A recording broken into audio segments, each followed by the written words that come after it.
Hey, good Friday morning. Welcome to another weekend. Thanks for watching, giving me a look this morning. We were talking about the Menendez brothers a little bit yesterday and their heinous crime of killing their parents. Again, I'm not completely unjustified if any of the reports are true, but still yet, there are so many other pieces to that puzzle. Um,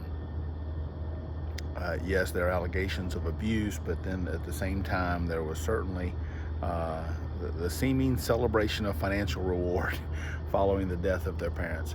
Um, but we're talking about the sanctity of human life, and the yesterday we mentioned that capital punishment is justified scripturally, and we need to be careful that we don't take away the means of punishment just because death is such a serious thing, even when enacted by the hands of a government um, in punishment for crime. But here's why life is important, and life is important from conception to natural death.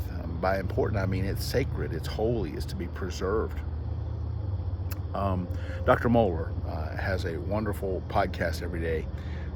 He calls it The Briefing at his website, albertmohler.com. And on there yesterday, he talked about the fact of a young man doping his partner's beverage with an abortion-inducing agent because he didn't want to be a father. She was going to have his child, and he didn't want that, so he tried to force an abortion on her. Well, he was charged with capital murder for that. At the same time, in most states, in the first trimester, the first few weeks of pregnancy, she could have chosen to abort that infant herself. I just have a hard time, and I know we get into women's rights, and I know the commitment to have a child is a far greater, I don't want to use the word inconvenience to describe a child, but it's a far greater commitment for a woman than it is a man. Not to negate his financial responsibility, not to ignore the reality of what fatherhood should be, but again, it's her body.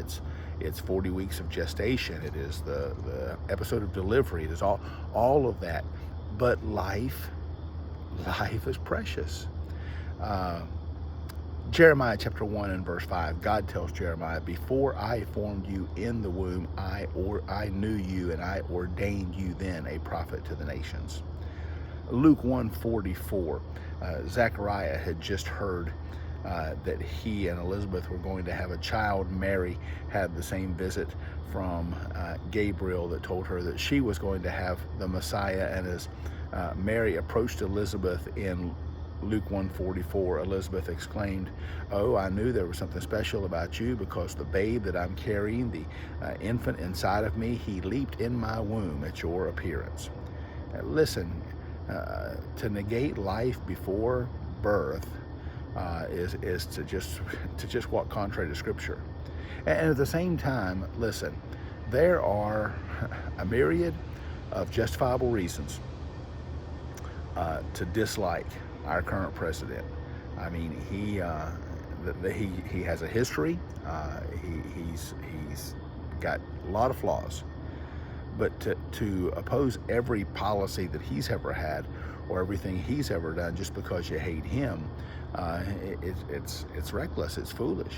And again, I'm justifying many who don't like him, but it's hard to go against the policies. And many Christians vote against their own conscience by voting for pro-choice, pro-death candidates. And so we need to be careful about that. We need to walk according to the Scriptures. We need to seek the heart of God in all things. And if abortion is your do-all, end-all policy on which you hang your vote, that's justifiable too. That's justifiable too.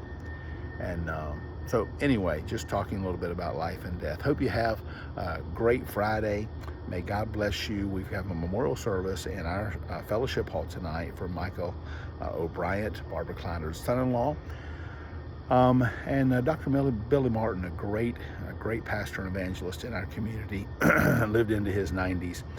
His family will be at Hayworth Miller on Silas Creek tonight receiving friends. And so many of you would know Dr. Martin or know of him. He pastored the Vernon Forest Baptist Church here in our community. But hope you have a great Friday. Take care and God bless.